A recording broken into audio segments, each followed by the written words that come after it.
The Starr D'Amico Show, brought to you by cheapesttshirts.ca. Need blanks for your next event or club? Check out cheapesttshirts.ca. No minimum order, free shipping over $350.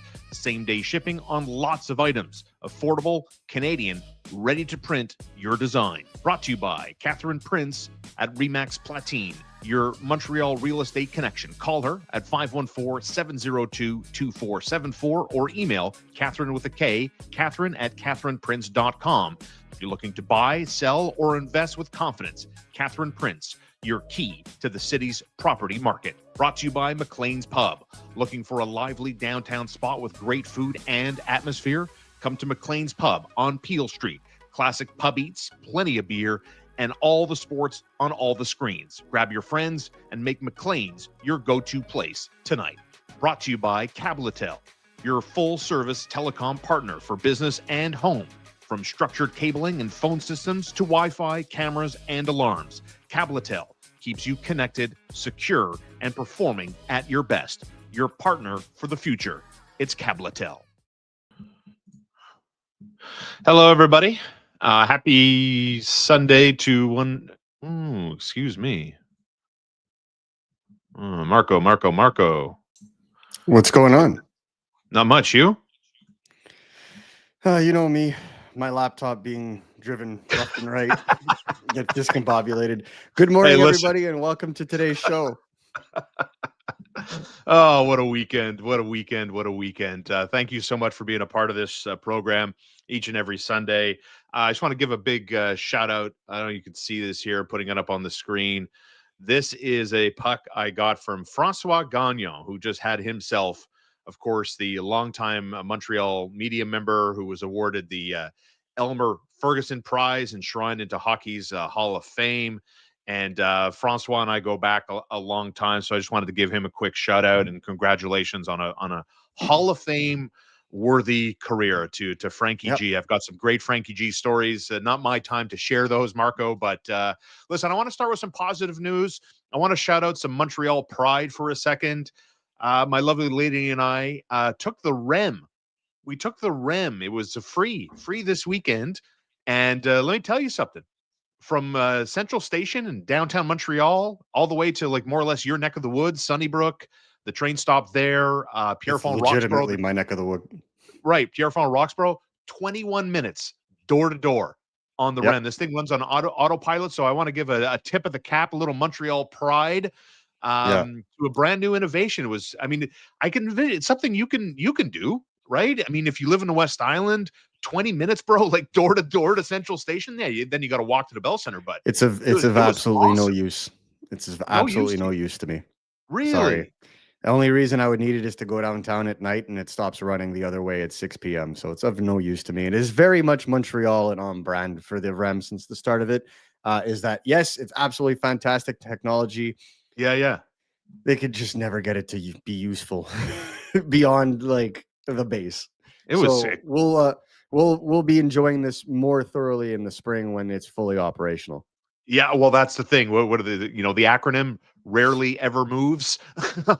Yeah. Well, I mean, like I said, it's been going good, but I think people are all here for rebuilds that work. Oh, well said. Good connection as the Montreal Canadiens come up on the wrong side of a 3-2 scoreline to the Boston Bruins, Marco. This team has scored a collective 3 goals this week, with their losses coming 5-1 to LA, 7-0 to Dallas, and 3-2 to Boston yesterday. For me, like, obviously, you're going to dive into this, but it's not for lack of effort on a Saturday night. Just, I mean, that's a tough one this week. So what's your quick reaction before we dive into the weeds on how that game started, how that game ended on Saturday night against the rivaled Boston Bruins? Well, first of all, kudos to Jaden Struble, who went and found Nikita Zadorov. That's the equivalent of like showing up to the school playground and going to find the biggest bully and just socking him one to try and prove a point.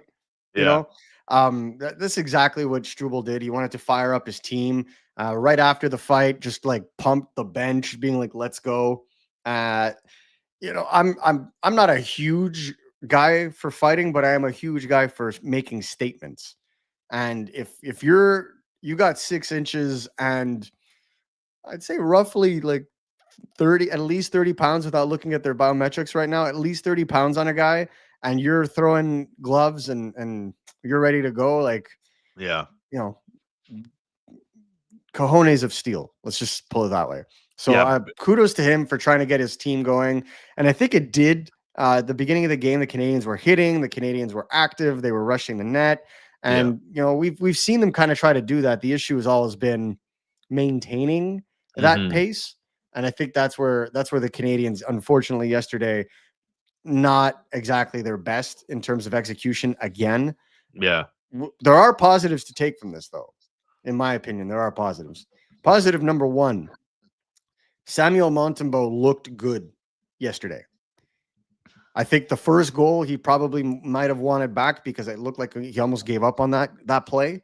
Yeah. But that game could have easily been 5-6-7-1 had he not made some very like point blank saves on the Boston Bruins. So I thought, given that context, he actually looked good last night while the team defensively in front of him looked like it wasn't jiving at all.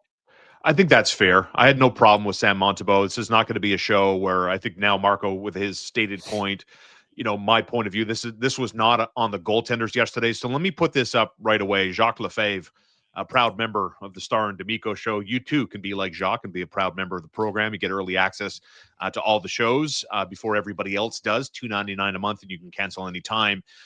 Jacques says, I can't believe they missed so much opportunity on the power play. Amen, brother.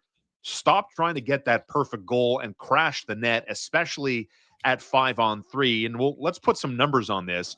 The Canadians haven't scored a goal now since their win against Philadelphia, the shootout 5-4 decision. So now we're talking about 5 consecutive games where the run of inefficiency is now 0 for their last 17. And while you make the point about goaltending, right, which again I agree with, if the Canadians had a little bit more net front, if they had a little bit more potency, maybe from the point as a different look.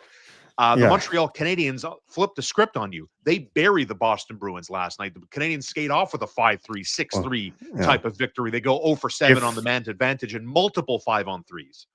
If the Canadians had 8 power plays called against them, we would be hearing how the game was rigged. Oh, no kidding. No kidding. So this is the second time this happens. It happened, if everyone remembers, they had 10 power plays against the Chicago Blackhawks in the second game of the season, or the third game of the season. Converted on 2 of 10. Yeah. At least. Yeah, a 3-2 win. Yeah, exactly. Tell me about it. So when you look at last night, I think you nailed it right there when you say like net front presence. Yeah. Net front presence. A presence in the bumper. Like the Canadians trying Cole Caulfield in the bumper. At no stage in Cole Caulfield's career, dating back to like the Wisconsin Badgers days or the World Junior Championships, at no point did putting Cole Caulfield in the bumper ever work. Ever work. Ever. You're basically rendering him useless because as much as I appreciate the guy and as much as he has a quick release, he's not the kind of guy that's going to be able to gain inside position to get the shots off anyway. Nick Suzuki that's where he belongs, is in the bumper so that he can play the rover on the power play. And then you talk about that net front presence. Well, on the 5-on-3, you remove the big body and Juraj Slafkovsky from the net front so that you can include Noah Dobson because you want a shooting threat from the point, but no shots come. Yeah. So it defeats the purpose of of having that 5-on-3. And again, I spoke about this with Nick Suzuki, Cole Caulfield, and Lane Hudson yesterday after the game, but I don't feel like there's much confidence in anybody's shot right now. No one seems to want to take the shot. Everybody wants to make the extra pass. Yeah. And that, according to them and according to their coaching staff, is just a sign of them trying to shake off the lack of confidence right now. I'll put up Spicy Fern, great username. What up, Spicy? Everyone needs to chill. It's only mid-November. And I think there's a lot of truth to that statement from Spicy Fern on this Sunday morning here. But I think, the other side to me when I read a comment like that would be this. The Canadians out of 32 teams in hockey rank 30th in total shots. But do you know where they rank in terms of shooting percentage so far in the National Hockey League, number one. Still number one shooting percentage collectively as a team. What's your read into both of those metrics? 30th out of 32 and number one on shooting percentage. That's why, to me, it's not so much chill. It's about, listen, the law of averages is ultimately going to prevail. That 13.4% is going to come down. And what does that mean to the Canadiens' competitive landscape? Well, I talked about this a couple of weeks ago when I was talking about how it was basically unsustainable in terms of their scoring. Like I pointed out, Oliver Kapanen was one of those prime examples, Yes. 33%. And when I pointed out that, maybe we're getting a little ahead of ourselves, anointing him a number 2 center. This is kind of what I meant. Well, therein lies the point, right? Like a lot of these guys were shooting well above their percentages. The only one I would maybe give a pass to is Cole Caulfield, just because he's the kind of guy that can defy the percentages basis just because of his elite shooting talent that he has. But the Kapanens, the even Balzuk starting off the season, you look at other guys in the lineup as well that were scoring at a higher clip, like Kirby Dach, for example. Like, yes, Kirby Dach has been playing consistently well. I don't think I've had a problem with Kirby Dach since the Western road trip, but I think it was kind of hard to expect him to continue that clip. Juraj Slafkovsky, same thing. There was no chance he was going to score at a 30 goal clip this season. If he gets into the 20s, mid 20s, you're golden. But it's very hard to assume that he was going to continue to score at that clip. So again, to me, it was just not sustainable because the details weren't there. And ironically enough, outside of being too cute on the power play, I felt like the details were there for the Montreal Canadiens last night against the Boston Bruins. To me, it's not a question of effort. I like the effort. The effort's there. I mean, there's some structural issues, which I want to pick Marco's brain on, especially, on both sides. To me, the most concerning part is, and this is where, I don't want to be unfair, but I want a little bit more from Juraj Slafkovsky in terms of getting to the net. I want to see on the other end, I want to see better protection in front of Sam Montembeault or Jakub Dobeš. And it's one thing, you and I have talked about this, and I think fans have been preaching forever, right? Yeah. Demidov, ice time. Guess what? The guy played almost 19 minutes yesterday. Him and Nick Suzuki were the go-to forces on the power play. But Marco, the guy had no shots on goal. He had one shot attempt that missed the target. Yeah. I mean, I don't listen. I'm not in the room. I can't speak to what's in the guy's head, but I see a very talented player, Marco. I think it's fair to be a little bit more aggressive, young man. Go to the net, drive to the net, rip shots, create opportunities on rebounds. I don't think it's too much here. It's not being harsh. No, you're absolutely right. And I would go one step further. It's just the rookie being a rookie and trying to be generous, right? And this is something that I was talking to Lane Hudson about last night. Is like, when are you guys going to tell him that it's okay to shoot? And he's like, well, he's such a good teammate and he just wants the team to perform well. And so he'll always kind of elect for the pass instead of the shot. And I'm like, well, one of the beauties of being a dual threat player is you always keep your opposition guessing. And one of the things with Demidov, and I think, we spoke to a couple of Bruins players yesterday, and they said, when they were studying the Canadiens on tape, one of the things they realized is that you can box a lot of these guys out because they're not apt to take shots. Well, ladies and gentlemen, what did we see on the 5-on-3s last night? No shots. They had two shots in 3 minutes and 18 seconds of 5-on-3 last night. That cannot happen. That is number one, cannot happen. And part of this, and I think exactly, well, it's too nice because when you're, and Tony is right in his comment, Demidov is too nice. And when you look at the reasoning behind that, obviously it's the generosity of being a rookie. It's also being known for being a playmaker. Exactly. This kind of adversity is what forces players, especially young players, to change or alter habits. And that's what the Canadiens are going to be forced to do here. Where I take issue is on the strategy on these power plays. Because yes, the players are doing well in being able to distribute the puck, move it around. Yes, okay, cool. They're not taking shots, okay. But I don't understand a 5-on-3 with no net front presence. Agreed. I don't. Yeah, like, it's all perimeter. What's the point? What's the point of having Noah Dobson and Lane Hudson on a 5-on-3 if, yes, you have the shooting ability of Dobson on the point that Hudson doesn't have, but then play Hudson on the then Hudson becomes virtually useless in that sense, because the cross pass is to Dobson. Hudson's basically just there on his on his right to act as like the triangle play between him and Demidov. But then who's the shooting option? Cole Caulfield in the bumper, right? Nick Suzuki on the far end, and so they're playing triangle plays on the power play on each extremity, and no one's converging to the net. So I don't know if it was them trying to send a message to Juraj Slafkovsky because they took him off the top power play wave as well at certain points last night. Yep. But I don't think you could afford to have your net front presences be Cole Caulfield and Brendan Gallagher on successive power play waves. Like, I'm sorry. Even on their knees, some of the goalies are taller. And it's just, you can't do that.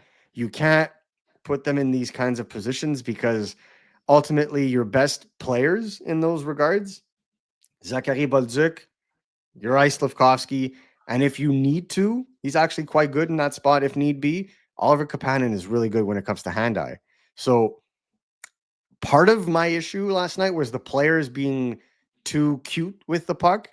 Part of my issue as well is strategy, is with the coaching staff. And this is where they have to go to work, because yes, it's November. I 100% agree with fans. Yes, it's November. Well, it's a fact. But the basics, these are the basics when it comes to the power play. And ultimately, we talk about them not having a presence up front, like in front of the goalie. The biggest issue with the Montreal Canadiens, their power play is too static, does not move. Dude, it was 2 weeks ago we were talking about, oh my God, buckle up, Hab fans. You're going to be watching this man advantage operate and be killers out there for the next 10 years. They're 0 for 17 in their last 5 games. And the one thing I don't necessarily agree with, right? Because, I understand, these are facts, right? It is November. There's no disputing that. It's a fact. You can't dispute the fact that by average, this is the youngest team in the National Hockey League. But what I can't get on board with is there's very little practice time. The schedule is so condensed. They don't have a chance. To They had a chance on Friday. It almost seems like a hockey 101 thing. Like, you have 2 guys below the goal line, Suzuki to Demidov, Demidov to Suzuki, back and forth, and then just spit it continually around and around and around they go. I disagree. Like, they got video time. They got guys who play in the NHL. They got guys that played high-level hockey their entire lives. Like, get to the net. Shoot the puck. Jared Davidson made his debut. Guy had 4 shots on goal yesterday. And he went to the net. Aggressive? But where's that aggressiveness from everybody else? Like, that, to me, like, I don't want to blame the coaching, but the coaching has a lot to do with this.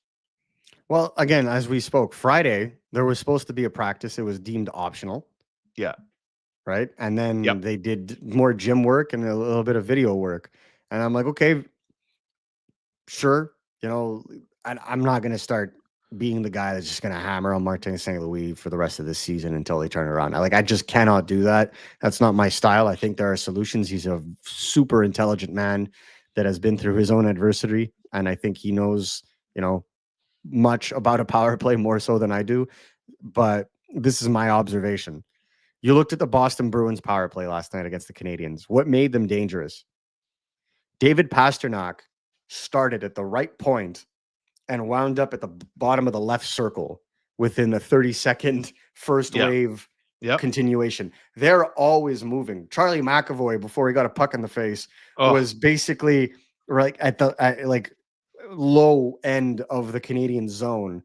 And you had, another forward basically come by and play at the point. That is how you discombobulate a defensive brigade, because you look at the Canadiens, they're forced to stretch and then they overcompensate. So one guy's over here and then the rest of the players basically play a line in the Mm-hmm. slot, high Mm-hmm. slot, mid slot, and then net front. And so cross seam passes become super easy, and they can just spread you out and then take high danger chances as they converge onto the net. The Canadiens used to do that at the very beginning of their power play. When they put Demidov on, if we go back and look at those power play goals, everyone was moving around. Nick Suzuki was going up and down the left side. Cole Caulfield was going around the net. Slafkovsky was going from the left circle to the midpoint of the ice to the bumper and back and forth. Demidov up and down the right side of and then obviously Lane Hudson went everywhere. So they got away. They're getting away from that. They're being static. They're holding their sticks too tight. And it's something that St. Louis mentioned that they wanted to work on, but I don't think it's a personnel issue. I don't think that it's a style issue. I think it's a style issue. It's a strategy issue. Agreed. And to me, I think from the players to the coaching staff, a lot of people got really cute with the setup in these situations. Mm-hmm. And I just don't, especially at the 5-on-3 strategy, I just do not buy it. I do not buy having two defensemen on the 5-on-3. If there was ever a time to have four forwards on the ice, it's 5-on-3. And that's the, Boston went 1 for 5 in that 3-2 win on the power play last night. And, PK was good. No doubt. I mean, special teams on one end, special teams on the other. And again, not so much a goaltending issue. But the week kind of ended on a very sour note before the puck dropped in Montreal against the Bruins. Alex Newhook out 4 months with a fractured ankle. I mean, you knew right then and there when he slid hard into the boards and he slammed his stick on the ice, it wasn't going to be good. The player always knows, right? And then further to that, Kaiden Guhle has surgery on an abductor, out 10 weeks. They'll reassess really 8 to 10 weeks. Not as bad as Jack Hughes having dinner with Frank the Tank and then slipping and falling and he's out for like 8 weeks. I mean, my gosh, there's another devil star that's going to play less than 70 games again. But anyways, we're not here to talk about that. Again, right? They're hoping he's ready for the Olympics for Team USA. But as Dougie Hamilton is also injured, it's just constant. Exactly. So what about the impact? Guhle, let's talk about the impact of Alex Newhook and Kaiden Guhle now. Alex Newhook is a freak accident. Yeah. But it's happened before, this high ankle. Like he fractured his ankle. He had a high ankle sprain in a very similar play 2 years ago when he first started with the Canadiens as well, that derailed his season. Almost similar return time as well, March. So it's really unfortunate because I thought Newhook was taken off. Like, it was awesome to watch him play. He was being used in all situations. He had confidence. He played with speed. He took pucks to the offensive zone with ease. And I thought he was a really good guy to have around Ivan Demidov, just building off that speed and energy. So it's a huge gut punch to the Montreal Canadiens because he was playing like a top 6 winger up until his injury. So, I hope that this doesn't affect his mobility. I hope that he's able to come back at 100%. But yeah, major loss to the Canadiens that they're only going to get him back probably around the trade deadline in March. Mm-hmm. As for Kaiden Guhle, I have a bone to pick. Kaiden Guhle had a groin injury during the preseason. He didn't play for about a week up until the last game of the preseason, and then started the season. But the groin injury was still there. He played through it, tweaked it, aggravated it. Yeah. And was forced out, as we know, to rehab it for 4 to 6 weeks was the initial call.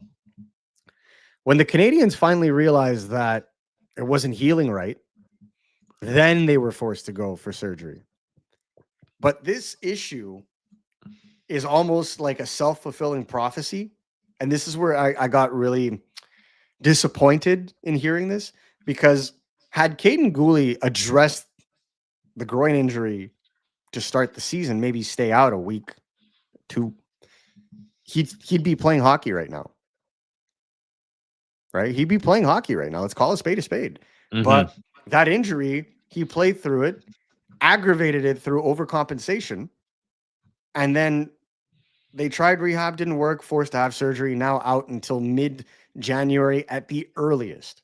So again, this is self-fulfilling prophecy. Don't want to start the season on the injury sidelines, because it's going to be like, oh, injury again, play through it, aggravate, get injured, and now you're out for a cumulative 3 months. It's rough. It's really rough for me. And then you have, obviously, fans are going to be frustrated, call to trade him because, not someone you can depend on. I personally don't believe that's the case. I think this was just poorly handled from top to bottom. But where I stand on this is just like, now you lose. Yes. Well, Dobson was playing with groin injury even to start the season. First couple of the first couple of games when we went into the room, Noah Dobson did not stand for his interviews. He sat on the bench with an ice pack on his leg, like on his upper groin area. So, yeah, the Canadians are very lucky that Dobson didn't aggravate his injury. Yeah, hold on. Marco's reacting to a comment from Dan Clark, who wonders why Gouli and Dobson were both playing with groin injuries, and you saw that. I remember, you bringing that point up during the preseason about, why was that the case? Newcomer, yada yada yada. And there was another comment, but they're just flooding in so quickly about you can't be a competitive team when you've got Dobson and Matheson, with the contention being that they're both a little too soft here. I mean, I vehemently Matheson is too soft with that. I mean, Matheson. He was multiple times yesterday. He bailed out a great scoring opportunity with a great stick lift, good back checking, and not getting penalized for that too. Yeah, I mean, Matheson. I'll buy it. I'll buy it on Dobson. I thought Dobson was very soft last night, but Mike Matheson soft. Paul Johnson. No team is winning the cup. Matheson and Dobson are your top two defenders. They are both really soft. Yeah, I'm sorry, Paul. I don't know what you watch. I apologize, and I'm sorry if that comes off as rude. Mike Matheson is probably. I'm sorry. Mike Matheson is the defenseman on the Montreal Canadiens that other teams point out to us as being the hardest to play against. Mm-hmm. And that is both situationally and physically. In terms of the defenseman that hit, he's the one that packs the most punch right now in terms of being able to deliver open ice hits. Yeah. So I don't think that Mike Matheson is soft by any stretch of the imagination. And the amount of shots this guy blocks, I'm surprised he's not on the injury bus either. I did see a comment just now about how Noah Dobson is just here to collect a paycheck. Yeah. Yeah, I mean, that's from Patrick Walters. Not impressed with Dobson's level of fight. Looks like he just wants a paycheck. That's Patrick's contention. Hab fans are very, very irritable here. They've watched their team give up 25 goals in 5 games. They've watched them score, Marco, in 3 home games, 3 total goals this week. Yeah. Very, very irritable fan base today. Yeah, Noah Dobson is not is never going to be the guy that's going to blow somebody up with a hit. But he's definitely a guy that has to play harder on the puck, and obviously confidence is not very high on that team right now. So there's definitely that, gripping the puck, the stick too tight, and not making the right decisions. He didn't have a good game last night, Noah Dobson. He did not. I think he is probably his worst week as a Montreal Canadien overall. Mm-hmm. But I don't know, guys. You make Noah Dobson available right now, even with that contract, you're going to have 20 teams in the NHL lining up to trade for him. Right around the block here. Let's put and then you're going to be just as desperate as everyone is for this number 2 center. You're going to be just as desperate for that top pair right shot defenseman. You know what? I think I have the answer. You know what the answer is, everybody? Patience. You need to come to Maison Publique McLean's tomorrow night at 1420 Peel Street. Let's have a kumbaya moment. Let's have a drink together. Let's talk it out in person. Let's have some fun. Let's be in a good environment. Shaun Starr basically trying to promote alcoholism. I love it.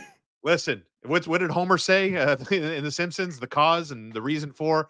But let's just have some good vibes. Monday night, that's tomorrow at 1420 Peel in Montreal. Public transit is open. Good parking opportunities there. So no real reason to not come down and pay us a visit. We've got gift cards from Morella's, gift cards from McLean's. We've got free swag and lots of more surprises to come your way tomorrow, including the hat that Marco is wearing. So come check us out. Hat, but other hats. Nobody wants that. Too much DNA on that. No. But lots of good reasons to come check us out in person. We're going to have lots of fun. We're going to be in a cool environment. And forget it. Last week was last week. It's a new week. It starts tomorrow night at Columbus. But Paul Shepard's comment here is Martin St. Louis too stubborn when we talk about utilization, when we talk about systems, Marco? I think that there is a fine line. Like I always want to compare the two extremes. I have one extreme where you have Martin St. Louis who doesn't want to make too many changes too quickly. Yeah. And then you had Michel Terrier who would routinely put his lines in a blender on a regular basis. And I think that fans would simply just like someone in the middle. Right. So do I think that there is room for improvement in terms of the decision making when it comes to strategy, line changes, and in-game management? Yes. But and exactly this, I think Boogly does it very well. MSN is very stubborn, but he always comes around in the end. I think that he is a very intelligent player when he played. I think he's a very cerebral student of the game. I think that, like the team, him too, going through growing pains right now, this is the next step in his coaching level. And I think if we afford players the leverage to be able to rise above adversity, I think the same could be said of Martin St. Louis in this situation. You now have expectations. It's no longer about mentoring and developing. It's about results. Agreed. And so when you get to that point, your thinking, your strategy now has to align with those goals. As David M points out, member of the show, thank you for that, David. You too can be like David. Join us for $2.99 a month. Cancel anytime. You get priority access to all the content that we put out daily. As David writes about here, the coach isn't stubborn. He's a smart guy who has a long-term plan and doesn't start to panic if something doesn't work out after a few days. And I also, like David, I would echo that opinion and that point of view. Yeah. And I would even say that comes from the top down. Like, there's nothing panicky here. And again, like, I think what gets me over that line, Marco, about, it's not great when you lose 3 straight in regulation. It's not a good thing when there's a lot of extra points up for grabs on what is pretty much a daily night in the National Hockey League, that the Canadiens go 0 for their last 3 in the point category, all at home, mind you. But there's the effort there. Like, the care level is there. Like, I see it. To me, it's undeniable. So the results don't match up, which is going to happen for a young team. But there's no sense whatsoever, whether it was preseason, early season, or current day, that anybody is panicking in this market that's running the team, I should say. Let's add that. That's running the team. No. And, like, one of the things that I had someone come up to me the other day, last night. There were 2 Calgary Flames pro scouts at the Canadiens game last night. One of them being their head pro scout. And, one of my colleagues, Nicolas Cloutier, posted it on X. And then I had a bunch of DMs just being like, hey, Habs and Flames are talking. Possibly. But, and I would even say not possibly, likely. I won't say with 100% confirmation because I don't have enough sources to back up this with 100%, but I've been told that the 2 teams have spoken. Is there anything imminent? No, I don't think so. But I think we all know who they're talking about. And with that said, I think that the Canadiens are looking at the market, but they're not actively trying to get a deal done in this moment. There is no panic. There is belief in the room. And one of the major things that I would say is last season's turnaround gives this management team and this coaching staff the confidence to believe that they can do it again now when they're not last in the NHL. So I don't necessarily view this as like a terrible a sign of things to come. Like, I saw after the 7-0 loss to Dallas, Gavin McKenna content. Me too. I saw that. And I was just like, and maybe it's not even Gavin McKenna. Maybe it's Keaton Vierhoff, the goalie turned defenseman that was a huge Montreal Canadiens fan growing up. Maybe we're talking about him for first overall at the end of the season. Who knows? Like, that's going to be a fun race. I think it's still going to be Gavin McKenna, but some scouts are like, but I don't think the Canadiens are anywhere near that. I don't think the Canadiens are going to be in that conversation. It'll be interesting to see what conversation they're in. Is it going to be a top 3 team in the Atlantic? Is it going to be a wild card team? Is it going to be a team that's just outside the playoffs?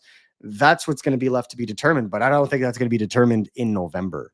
I think that the Canadiens will make or break their season in December.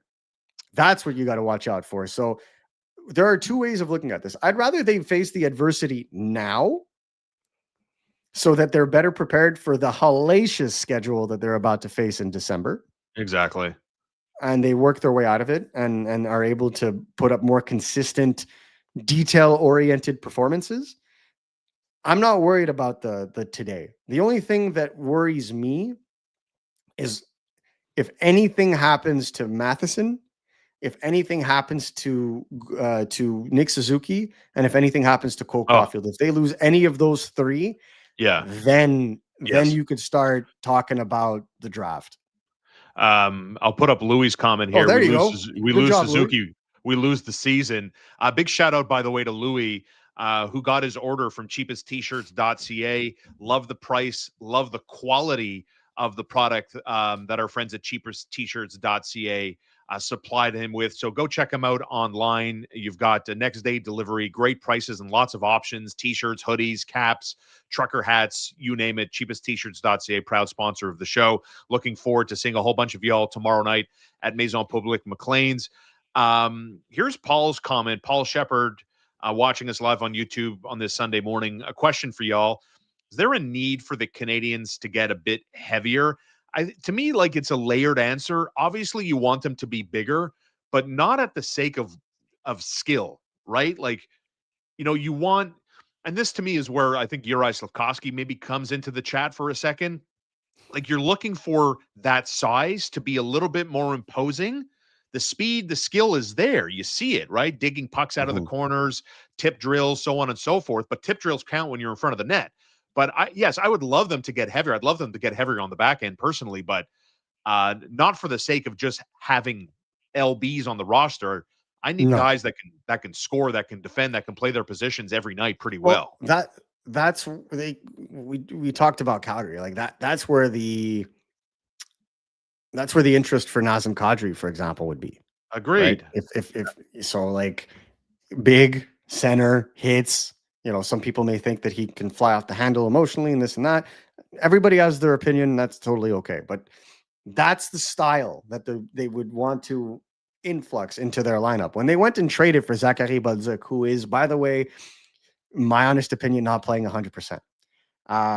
His physicality is what they were looking for when they traded for him. Now, unfortunately, not being able to execute that kind of physicality on a regular basis, but they were looking to bring in that kind of smash mouth style. So do they need to get heavier? I believe so. Are there current roster spots being taken up by players who can do neither skill nor physicality? Yes.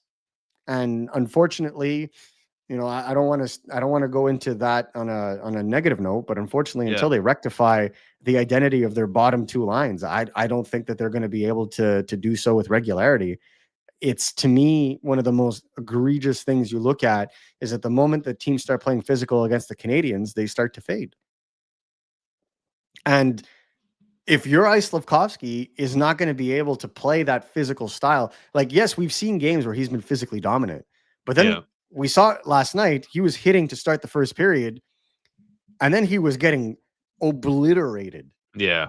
Like at the end of the first period, when he made that sweet pass to Zachary Bolduc right at the end of the period, he got absolutely blasted because he was looking at his pass, right? When he wasn't protecting himself or getting ready to protect himself for the incoming hit. And it happened a couple of times last night. And so you have to be that dog. And I think it's not so much the size that's the issue. It's the dog that's the issue. They need players. Like, I'll give you an example. And it's probably not a good example because he's always injured because of it. But Zach Benson is 5'10" and plays like he's 6'2". Yeah. Not afraid to go to the high danger areas. Always in the midst of it along the boards in Buffalo. Like, just a very skilled, oriented guy that brings that never say die attitude to his game. That's what they need. And that's that's hard to come by because teams that have those kinds of guys generally don't let them go. So Exactly. we talk about what the Canadians need, but I'm not entirely sure that there's something that they can go and get today to be able to help them. They're going to have to develop that kind of identity internally, and I think that's something that the team and the coaching staff together are going to have to figure out. Sure. And, on that note, throw some flowers at the feet of Jared Davidson. I liked his debut last night. 4 shots on goal, was engaged a little bit, saw a little bit of physicality there. Yeah. Pretty much came as advertised when we spoke about him as a very logical first call up, and that became a reality. So when I talk about irritability from the fan base, this is it right here. This comment: is it too early to discuss replacing Martin St. Louis? My personal preference is Alain Vigneault, who hasn't been a coach in the league in 4 years when he lost his job in Philadelphia. Lots of experience as well as success. I mean, you see 3 losses in a There row, have and is it time to let go Martin St. yeah. Louis? Well, so I mean, first of all, no, they're not going to let go of Martin St. They Louis at this know, stage. nor should No, they. no, it would take a colossal collapse for them to be considering something like this. Like, I mean, sliding all the way to the bottom 5 and staying there for a while, like that. That's when maybe you start having the conversation of, well, is this the time? It's not the time right now. And when it pertains to Ali Vigneault, I respect the man's career. He's been fantastic, Oh, sure. but at the same time, look at the coaching turnover over the last 2 years. 2/3 of the NHL, 20 coaches have changed jobs in that time, and nobody looked at Alain Vigneault. Mm-hmm. So I don't think the recycling of old coaches is the way to go in this case. Even if the Canadians were considering a coaching change, which they certainly are not. Yeah. Of all the coaches that have come through the Montreal Canadiens over the last, I'd say, 20 years, I think Martin St. Louis has the longest leash of all of them, more so than the foxhole buddies of Marc Bergevin and Michel Terrier. Big shout out to Andrew, supporting us by supporting our sponsors. Thank you for that, Andrew. Appreciate it. And Well, to speaking of me, the sponsors, Shaun, yeah, we go ahead. also have Canuck I wore my in Canuck jacket Montreal. on the rim yesterday, Marco. I loved it.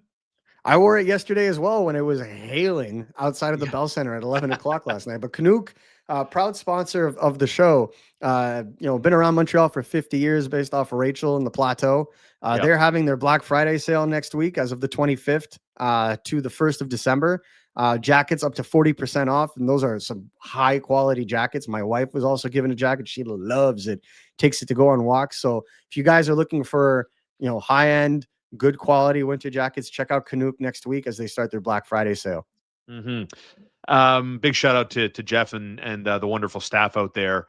And if we take it back to some fans wondering, is MSL too stubborn for his own good?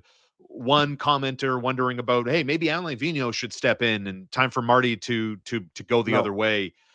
To me, before any of that, stubbornness is a different discussion, which we touched on, right? But like, we can talk about game number 18 was played. They're going to hit the 20 game marker this week. Game number 20 is going to be at home Thursday against the Washington Capitals, and then game 21 Saturday at home against the Toronto Maple Leafs. That whether they look at more options out of Laval, whether they look at NHL talent, I could see that being the move before anything else. The potential of wheeling and dealing, and now's not the time to speculate on who that might be, Well, but that to me, that's the next step. If things don't get righted in a hurry, that's to me going to be the next step. Would the Canadians look to add to their lineup? The answer is yes. Yeah, sure. Would they You're look right. to do so in a way where they would be in a position of weakness? No. So, like, for example, David Kampf. We know he signed in Vancouver, but the Montreal Canadiens did make a pitch to him.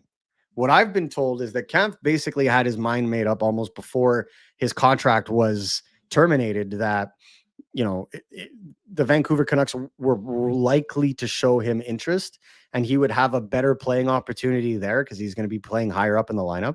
Yeah. But the Canadians came in and tried to convince him to sign in Montreal. So that to me indicates that the Canadians are very much in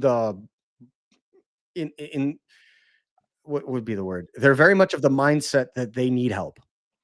They're very much in the mindset, and I think fans would be shocked if they didn't. But Mm-hmm. I just do not feel like they would put themselves in a position of weakness if they were to go and do so.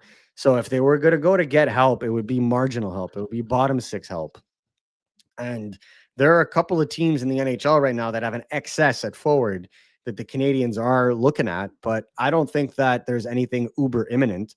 They Interesting. want to see what their team is made of first. And I think that's fair. You have to give the players that you started the season with the chance to turn it around before you make moves to try and fix the situation. Because what is that? That means that you didn't necessarily have confidence that they could be able to do it on their own. What kind of Mm-hmm. message does that send? And this is the same general manager that had the captain convince him not to trade away players at last year's trade deadline so that they can make a run for the playoffs. So do Right. I think that they're going to make that kind of move right away? No, I think there's a significant amount of confidence in their dressing room from the management team. I wouldn't expect any panic trades anytime soon. But if there's somebody on the waiver wire or somebody suddenly becomes available for one of the excess bottom six defense forwards that they have in Laval, then maybe you could see a swap that's more Mm-hmm. stylistically optimized for the needs that they need now. Sure. I think that's a good point. And let me put this up here because there's two changes. Like if you want to get into the reactionary boat, I've got two reactions for you, right? Let me join the reactionary parade for a second, right? Polly T writes, can they call up Florian Jacki to take up that extra roster spot? Which leads me down the path of these two reactions, right? Brendan Gallagher, after 18 games, shooting percentage is at 0 because he has no goals. He's playing He played almost 3.5 minutes on the power play yesterday. The Canadiens go 0 for 7, right? They haven't scored a power play goal in 5 games. They're 0 for 17. Those are the numbers, right? Those are facts, okay? One reaction I would have would be starting Monday night. I'd look at Jared Davidson as an option there to replace Brendan Gallagher. No disrespect to the warrior that Gallagher has been, but to me, loyalty is a losing proposition bet in pro sports. That's one reaction I would have. The other here is I wouldn't dismiss the Florian Jacki.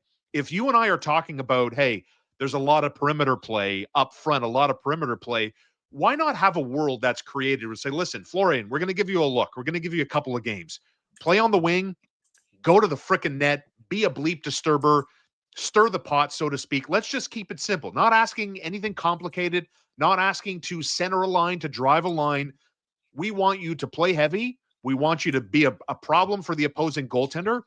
Go to the net. So if I'm reacting like a fan today, those, Marco, would be my two reactions. Davidson replaces Gallagher on the power play, and then maybe Florian Jacki gets a call up with that simplified game plan. Yeah.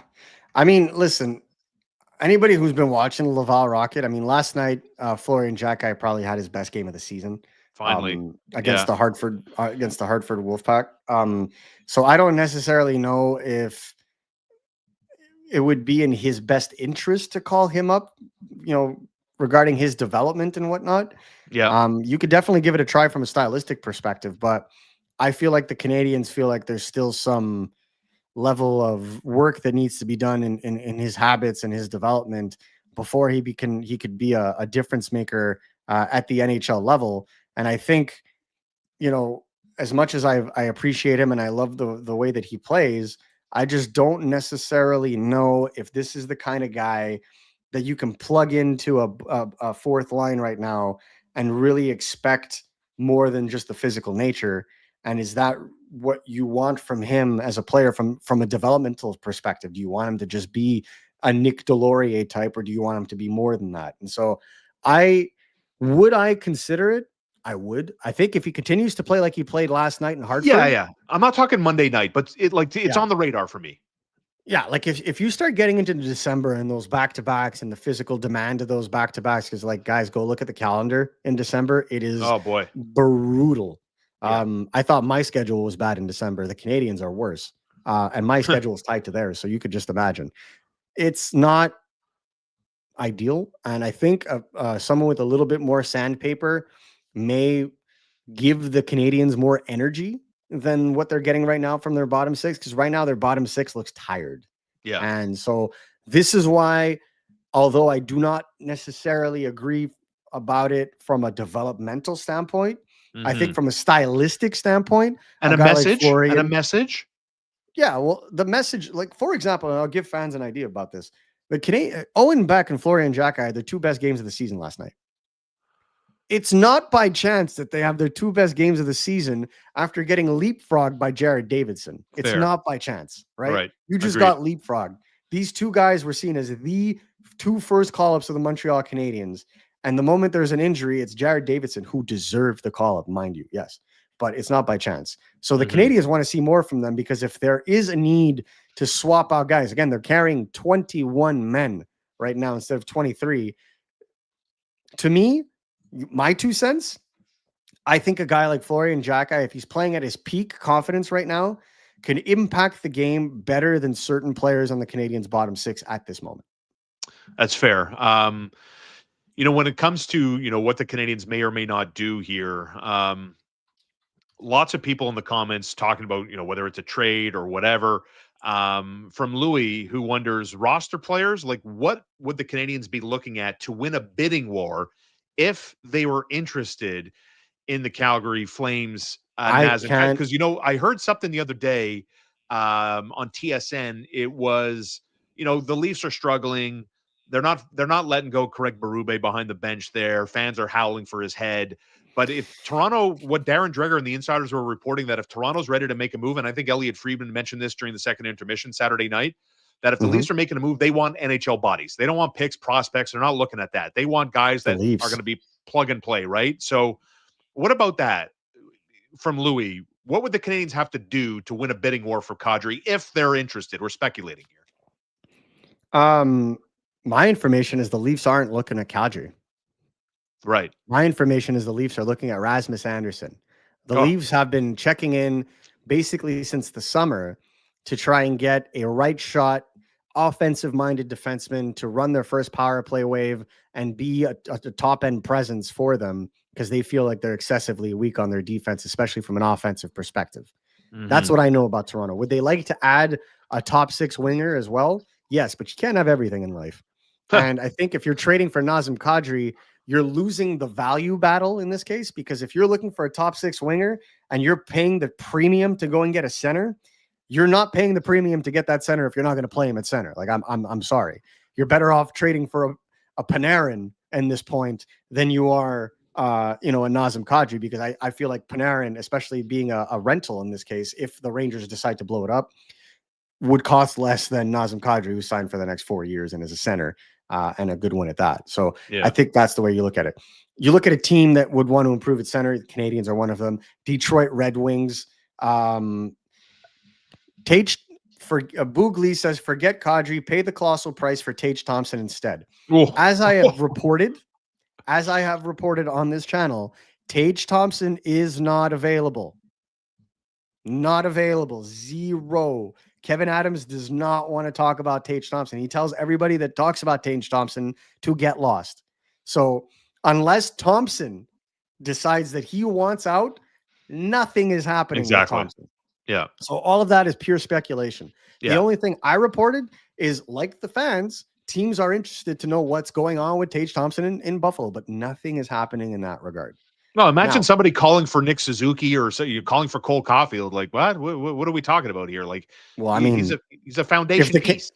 When the Canadiens were in the, like, it's a different story when there's expectations. So in Buffalo's case, there is an expectation that they eventually someday make the playoffs. Almost swore there. I'm sorry.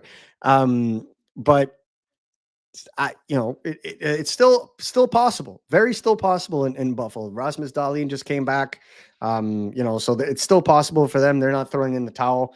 But with the Montreal Canadiens, like last year when they were dead last, you don't think teams asked what the Canadiens' plans were, what they were thinking about doing?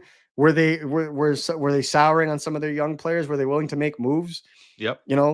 That's how trades materialize. You try and see and this and that.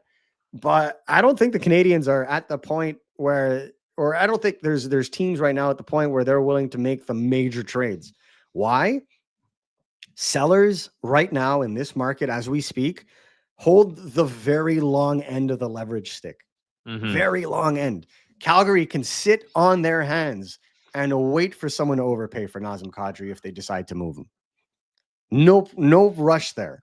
because he signed for 4 more years. Like, it's not a problem. Rasmus Anderson, different story. Have to move him by the trade deadline if he doesn't extend with Calgary, which is not going to happen. He's more than likely going to get moved. And I think what Calgary is holding on, and this is what I've been told, is that the proposition of trading him with an extension in hand could increase his value. And they're waiting to see if as Anderson changes his mind on the amount of teams that he'd be willing to extend with.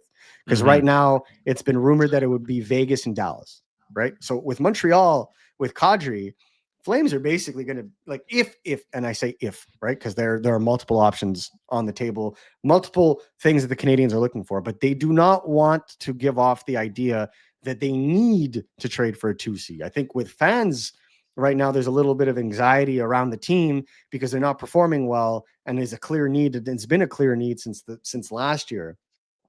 But the Canadiens do not want to be perceived as a team that's desperate for it. And the only team that's going to win a Kadri race is a desperate team. So someone's going to overpay for that. And I don't think fans are going to like the price they see for what Kadri goes for. And if it's not the Montreal Canadiens that trade for him, they're going to be very happy that they didn't. I think in most cases. So all I'm going to say is this.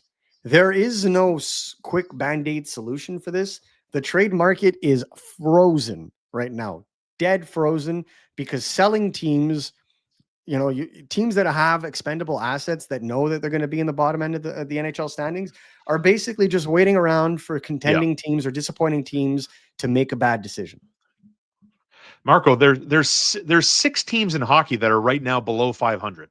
Like, that's where we're at now. To me, like that's how I choose to look at that. That's why. That's why I say it. And there are 2 teams that are 1 game below 500. I mean, that's where it is. Canadiens had a bad week, and they still have 22 points. They're not at the bottom of the division, but it's that tight. So I agree here. Mikey Sears, member of the show, Kent won't overpay during the season. Got to let it play out. I don't think he's a panic trade kind of guy. He's a buy high, he's a buy low, sell high kind of guy. And I just don't go ahead. I just don't see it in the Canadiens' estimation. The outcome is one way or two way, right? Are the Canadiens a contender for the Stanley Cup right now? No. Are the Canadiens a playoff team on their good days? Yes. Now, I think you have to make a deliberation if you're a general manager. Like, is it the end of the world if this team misses the playoffs this year? Maybe not. Maybe not. Maybe they can take the appreciated assets that they have at the draft and go and improve this team structurally for years to come through a major trade. Possible. Like, these are all things that are on the table. But the one thing they're not going to do is sacrifice the future to try and help them a little bit today. I could guarantee you that. They didn't do all this work just to throw it away at the first instance of adversity. How much longer, honestly, though? Let me go back to my other reaction here. Because even at one point last week, watching this team, whether it was Dallas or Los Angeles, bro, I was even ready to see Josh Anderson. That's how badly I want net front presence on the power play. I'm going to give Josh Anderson a minute or two on the power play. Like, what's the infatuation with Brendan Gallagher on the second wave of the power play? Like, every night, man. I have difficulty talking about Brendan just because he's such a class individual and he's given so much to his team. I know he started the season on fire, and I had no doubt that he was going to start the season really kind of pushing it. My issues with Gallagher has always been stamina, has always been how is he going to be able to take the physical toll of a season when we get to November, December, January. And I think fans are seeing it right now. It's difficult for him to follow the play. It's difficult for him to complete plays. The effort is there. The mind is there, but the body's not following in certain cases. And, like players like that, heart and soul players, I have time for them all day, every day. But I think it's fair to say that he has not been playing very good hockey as of late. And yeah, exactly. And so GB has a good point. That was then. Let's talk about Gallagher. Well, that's it. As I said before, loyalty is a losing bet in pro sports. There's no Gallagher loyalty. In the present, Gallagher, the way that he's playing right now, is a borderline fourth, periphery fourth line player. And as much as I appreciate his leadership, as much as I appreciate his heart and his devotion to this franchise, I think unfortunately right now, whatever line he plays with, he is driving down, and it's unfortunate. I think at the end of the day, they need a player that plays with Gallagher that's going to be able to play the game with speed to compensate for his lack of foot speed. And what Gallagher needs to do is go to the net as much as possible, which he does on regularity, but not on a power play. No, and You have here, like Martin St. Louis spoke about this team's depth. correct. Use it, right? Correct. Use it. Like I would Who do nominate, I as I replace him mentioned with? in my lead up to my question. I said, man, I just want net. I want aggressive. You know, give me Josh Anderson but speed. Tell I him to go don't. to the net. Give me Jared Davidson after one game. Give him a So look that, even. yeah, Jared Davidson is one thing. Like if your second power play wave has Dobson at the point, Dach is on there, who's been pretty good in my honest opinion. Zachary Bolduc. Then who are the other two that you fill it out with? To me, you have to have Oliver Kapanen on that line, on that power play wave, absolutely. And then the net front guy, I think you could have a Jared Davidson. If you call him up, I think you could have a Florian Xhekaj in that role all day, every day. He's got quick hands. In fact, Florian Xhekaj's goal last night against the Hartford Wolfpack, right in front of the net, and batted it right out of the air. So to me, that kind of style, that kind of player that could fit those kinds of roles, because I think, especially with the way that the Canadians play on their power play right now, you got to go back to basics. You got to have a big guy in the front, blocking the goalie's view, making him uncomfortable, making that split second of hesitancy cost him. And I think that unfortunately, having Brendan Gallagher, who, to be completely honest, isn't even really a net front presence right now because he kind of plays off to the side a little bit. You need a guy who's going to park his keister right in front of the goalie and be there to deflect pucks, block vision, just be aggressive in that blue paint, because you look at the top power play units in the NHL, either they have generational talent running it, or they have strong lines of vision to their play with obstructed lines of vision on the defensive side. Frank Mack comments, Gallagher, what are you talking about? What about the way Bolduc has been playing? He was the one brought in to be a top 9 and a 20-goal guy. He's been terrible. Bolduc went 4 games straight without getting a shot on goal. He had 3 in the loss to Boston. He's got 6 this month and no points to go with it. Yeah. I mean, it's not unfair to question, hey, no, where you been at this month, brother? Yeah. I think that the young man is definitely playing through something. He was injured. He had a groin injury during the preseason. I don't necessarily think that that's been 100% healed. Then there's a confidence that comes into it as well. He's getting his looks. I mean, I think it's a lack of luck. He's getting shots off. Last night he had a golden opportunity off that Juraj Slafkovsky pass, shot it wide. Again, to me, it's a question of execution. I think Adam Nicholas needs to get on the ice with a lot of these boys and really kind of work on situational plays with them to maybe better prepare them for these kinds of shots. But I'm of the ilk right now that things aren't where they need to be with him from a timing and structure perspective. But definitely he needs to get back to basics. I think a lot of his success last year was due to the fact that he was getting a lot of his goals on the power play, playing on the top wave with Kyrou and Rob Thomas and those guys. I think now you got to go and get that 5-on-5 success.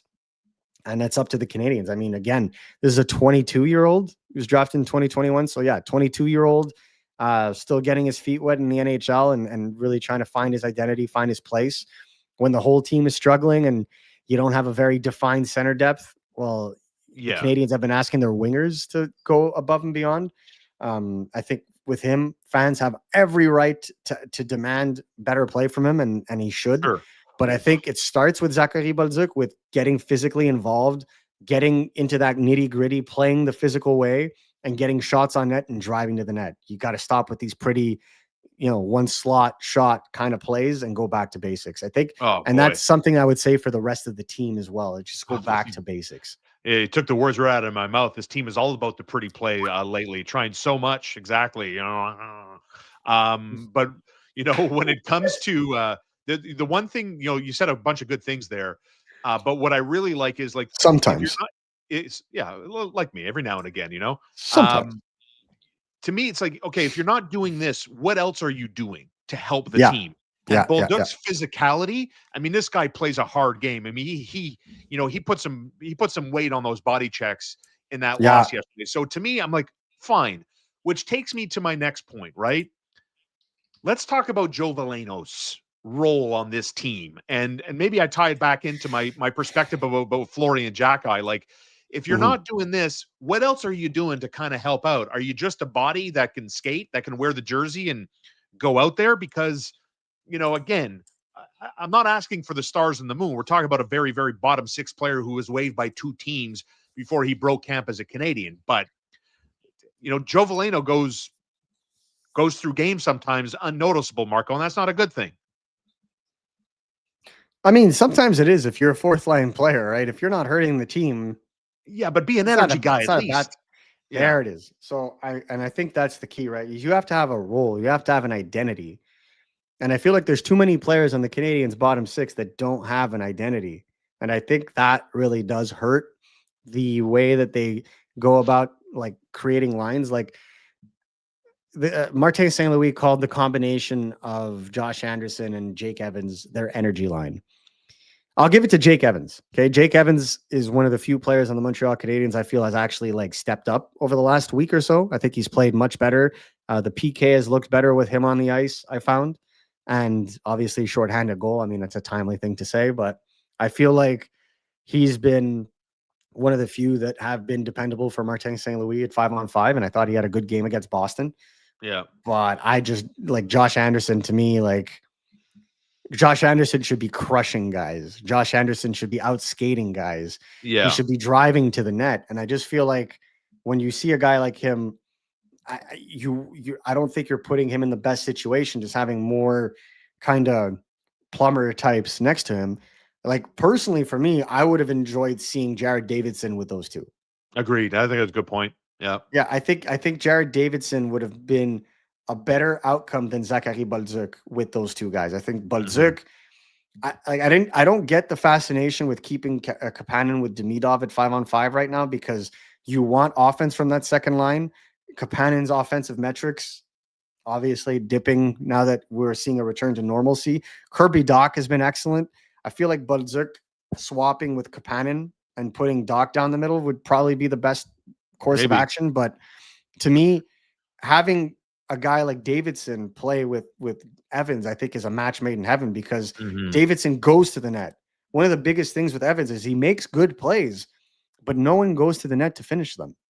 And I feel like you look at Josh Anderson, he's always turning around the net. Well, putting a young buck like Jared Davidson on that line may ignite and really kind of bring about the identity of going and crashing to the net and being those shit disturber kind of players that invoke energy and rile up your team the way that, for example, a Jaden Struble thought or looked to do in getting into that fight with Nikita Zadorov.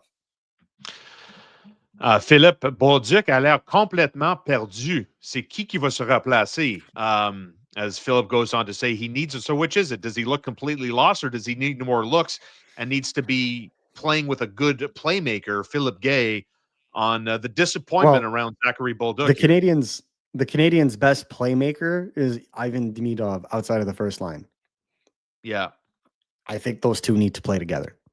And I think eventually that should happen. I think either you keep Kapanen with Demidov and you put Bolduc with them and you have Bolduc, Kapanen, Demidov, or Kapanen comes off that line and you have Bolduc, Dach, Demidov. But I think eventually it's in the Canadiens' best interest to get Bolduc going.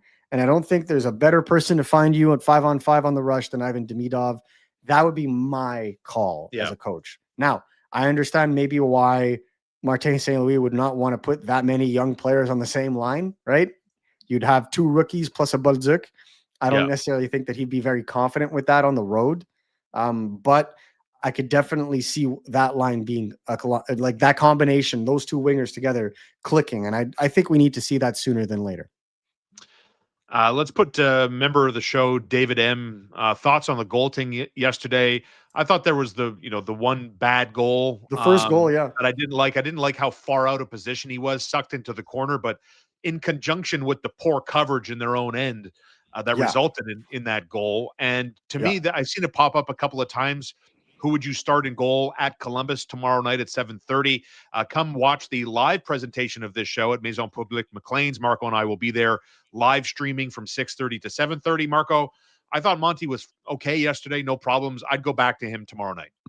Yeah, I mean, listen, with the way that things have gone down, I think Montembeau's performances in the most recent past have been better than Dobish's. Um, can you make the argument that that's due to poor coaching decisions in regards to how they handled the goaltending duo? I leave that up to fans in that regard. Yeah. But to All the me, when goals, I all the goals, all the goals, Marco. all They the were all goals were garbage, awful. They were depending on all who you awful. listen to. Yeah. No offense, ladies and gentlemen, but anybody that's left that open Uh, in the blue Amen. paint like Victor Yeah, Arvidsson was last night, exactly. I But the Mason you're Lohrei goal, I didn't think that was. I don't the know. I Lohrei, don't. yeah, no, the Lohrei goal to me was the most stoppable of them all. Yes, But the first goal, I think, spoke to a lack of overall confidence. Like it went off of him. It was really, I don't. How was the third goal it brutal? was a Like, soft shot, Marco. It was a fluttering shot. His puck tracking is not very good this year. well, You that know. I think that's the thing. The fluttering puck, and this is the thing. When you're playing, like when you make your movement to try and block a puck, if the guy fans on the shot, it's almost more dangerous than a shot like a strong shot because you're expecting the strong shot. So you're timing your movement, you're timing your glove hand to be able to catch or to block the puck as it's coming to you, and you're estimating that it's coming to you at a certain speed. If a Yeah. guy whiffs on a shot, then it goes lower Yeah. than the expected trajectory, and you get beat. So, and especially when you have that little time and it happens right in front of you, the only other way that a goalie would be able to stop that shot is if Yeah. he pushes off to challenge the guy, but then you leave the rest of the net completely exposed. And there was a player right there for Boston Mhm. that would have been coming down the line for that rebound. So you're damned if you do, damned if you don't. To me, I don't think he was the problem on that. I think it was the defensive coverage. You Well, cannot sure. leave a guy alone in the slot like that. And it's not the first time this happens. This happened against Dallas. Remember their first goal with Wyatt Johnston way by Yeah, himself. great point. Yeah. Yeah. So again, I'm not saying that this is a Montembeau issue. That is Montembeau, Dobesh. No one stops that shot Yeah, because you of the got nobody way on that they Victor put them. Arvidsson in front of the net. Like, what are we doing here? No one puts themselves in that position. A, B. I think that the second goal, that flutter puck from Mason Lohrei at the end, that Yeah. has been an issue with the Canadiens since the beginning. Those kinds of shots shouldn't get through. Those are the shots that should be blocked. Either get out of the way or block it. Pick a lane. But the Canadiens have had difficulty with long range shot for a while. The first goal, I give it. But I'm sorry, ladies and gentlemen, fans of the show, but that game is 6-1, 7-1 without Montembeau last night. Or 7-2, sorry, without Montembeau last night. 6-2, 7-2 without him because there was some high level, like to the point where I was walking when you walk out of the press box, like there's a row of pro scouts and other execs watching the game. And there were people just being like, this could have been really ugly, For sure. especially the second period prior to Cole Caulfield's goal. Like this could have gotten out of hand. The Canadiens came back stronger in the third, yes, but I don't think the Canadiens lost this game because of Samuel Montembeau by any stretch of the Agreed. imagination. No, they lost this game because they don't shoot the puck and they don't score on a freaking power play. That's where they lost the game. To blame it on Monty is kind of weak sauce. I'm talking about last night. To me, it's a last weak night. take to blame it Last on night, Monty. no. They don't shoot the puck, they don't get to the net, and they haven't scored on a power play in 5 games. Yeah, They've I mean, scored look, 3 the goals this week, all Bruins. at home. They got the last The change. They're on home ice. Yeah, the Bruins had their fair share in terms of the scoring chances for. Where they really like at the beginning of the first period, or sorry, at the end of the second period, the scoring chances for were 11 for the Canadiens, Yeah. 18 for the Boston Bruins. How many they hit? And The Canadiens hit what, 3 posts yesterday? Swayman wasn't like he was a little Swayman shaky. he wasn't out of his mind last night. I think Yeah. the Canadiens were unlucky and not opportunistic last night. Yeah. I think we could all talk about that. One of the things that I did want to ask fans about, and I think this should be really interesting, and I want to see what the comments are on this. Do the Canadiens need to make any change on their first power play wave, do you feel? I want to see what fans think about this. Is it simply just shoot more, or do you think that someone needs to come off the top unit? Shaun, what do you think? I would not change the first wave of the power play. I would not. I mean, and I get it. Like I think who was it? I think it was Danny Dubé recently talking about, and I mean, it's obvious, it's 2+2 that, oh, they've targeted Demidov because of, his playmaking ability. Well, obviously, I mean, any team worth its salt's going to dissect who can we least afford to have kill us tonight, and they've targeted number 93. But in terms of the personnel, I like their setup as it is right now. Maybe if I were to react like a fan, maybe I'd change Hudson for Dobson just so I have a better shot from the point. Maybe that would be it. Let's see. Patrick Well, Walter I don't know says, if you, I want Cole noticed on last power play night. number 2. What? Okay. I mean, all right.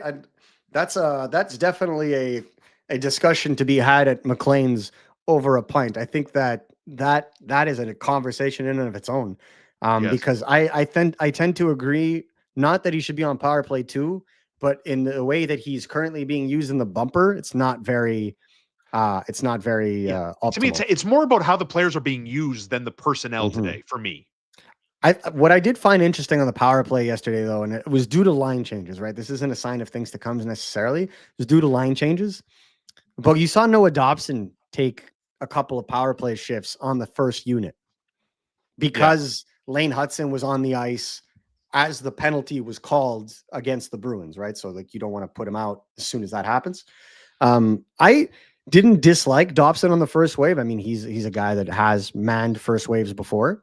Correct. And the shooting threat obviously is interesting, but the Canadiens, again, the execution just simply wasn't there, right? And so totally. that you have did you have the shooting threat or not? If you guys aren't utilizing that and stretching out the box, the defensive box on the PK, having a shooting threat isn't going to change anything. You got to create passing lanes. You got to open up the ice and you got to crash the net. So I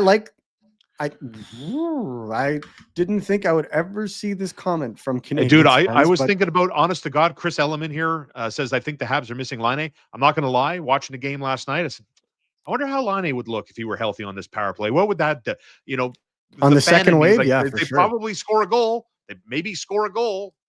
0 for 7 last night. Kills this team. Yeah. Yeah, I think that definitely losing Laine, especially just from a power play perspective, I think, and given the injuries now, I think that the loss of Laine does effectively hurt. I think I agree here with Jonathan Garreau. No change, it'll come. I agree. One of the things I really wanted to do in this conversation and asking fans and whatnot was just seeing where the thermometer lay. Yeah. Oh, yay. Seeing where the thermometer lay. I think where I really want to stress this is there was a period in time when they were put together where 50% of the shot of the power plays were converting on that top unit. Mm-hmm. What I've heard, because I've gone into the opposition's dressing room a couple of times over the last little bit, what I've heard is that first power play wave immediately got the attention of the NHL, and teams, when they did their video work, specifically targeted those 5 players at 5-on-5 and on the penalty kill, because the word out on the street in the NHL is the Canadiens are still a one-line team with a bit of secondary scoring. But now with the loss of Alex Newhook, the Canadiens don't have an identifiable secondary scoring option. Yeah. And that, to me, I think is going to come from line changes and strategy adaptation. And they have no choice with that matter. Yeah. Fun to go extra, man. The time just flies by on these live shows. Big thanks to everybody for populating the chat today. It was a great discussion. Lots of respect, lots of healthy debate across the board. And I get the frustration. I get the irritation. 3 goals combined over 3 games, all on home ice. Time for a little bit of a reset. Looking forward to seeing a lot of you tomorrow for our live show. 6:30 to 7:30 at Maison Publique McLean's. A few people in the chat already looking forward to seeing us tomorrow. So we look forward to seeing you. Gift cards from Morella's and McLean's. Wait a second. Hold on. Wait a second. What? Go ahead. Kirby Dach announced out with a fractured foot, 4 to 6 weeks. From the shot block yesterday? Yep. Or 2 days? No, yesterday. Because it was twice there where he stood in front of pucks. 4 to 6 weeks. Fractured foot.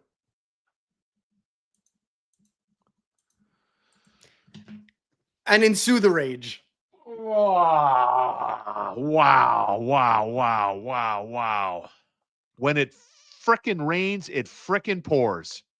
Yep. I mean, this guy, he finished the game yesterday too. I mean, Played usually, almost and 15 minutes. I'm going to tell you this, Shaun. Just Holy shit, from man. talking to the players, it's usually you only start seeing, like, you play through pain. It's hockey, right? But you really only start feeling the effects when you take the boot off, when you take the skate off. That's when the Okay. inflammation starts, and that's when you really start to notice. That's a massive gut punch to the Canadiens. Holy they just recalled Joshua Roy. Yep. Yep. Well, there you go. Madone. There you go. Madone indeed. So what does that mean if they recalled another winger in this case? Oh my God, Marco. I think we see Bolduc, Kapanen, and Demidov tomorrow night.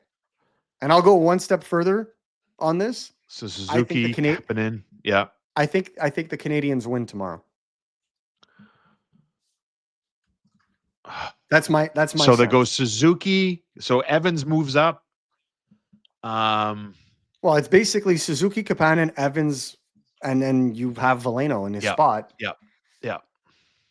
But one thing, and this is the one thing I'm going to say, if you're calling up Joshua Roy to put him on a fourth line, then you should then I believe the call up should have been Florian. I was just about to say. I wonder what this does now for our conversation spread throughout this live show today about Florian Jacki and where this is going to be. Again, if you're just joining us, Kirby Dach is out. What's the timeline again? 4 to 6 weeks. 4 to 6 weeks. Kirby Dach out, and Joshua Roy called up by the Montreal Canadiens. Added to the list of bodies of setbacks, and Gouli, and 4 months on the shelf for Alex Newhook with a fractured ankle. And now Kirby Dach, shot blocking machine. And what are we supposed to do? Do the show until the Grey Cup? Holy cow. Way to be on top of it, though. That's good. Yeah, well, you know me. I get the Canadiens send off the messages as soon as anything comes up. So, this is tough. Sorry, ladies and gentlemen. I just wanted to just report on this quick. But I'm very interested to see what the lineup changes are going to look like tomorrow. I think tomorrow's game is going to be very interesting.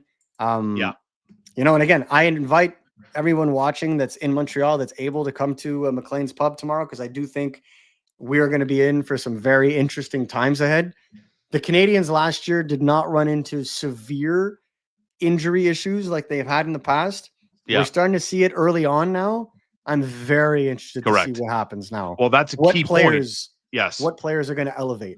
Yeah, because last year that was not a problem for them outside of Caden Gouli's unfortunate fluky injury. Right? It was Laine, Gouli, and Dach. Yeah, that was it. Yeah, and now the compound factor of Gouli, and then Newhook, and now here we are with the Kirby Dach injury. So add it to the list. And listen, the silver lining obviously is opportunity for players to step up, be more aggressive, take on bigger roles, and try to do something with that, whether it's a Demidov, a Kapanen, Jared Davidson, and now here he is again with another look on Joshua Roy. Quick reaction to what type of role you think MSL is going to put him into? Well, I think if he's not used on the second wave of the power play and used in a top 9 setting, I don't know why they called up Joshua Roy. Yeah, my 2 cents. Yeah, I think he's been good for the Laval Rocket on the power play. I think he's competed well at 5-on-5. I don't know that he had his best game last night in Hartford, but he had a good game. So I'm willing to see if this, because again, on the Western road trip, I don't really feel he got a fair shake. He had one game against Calgary, which I thought was fine.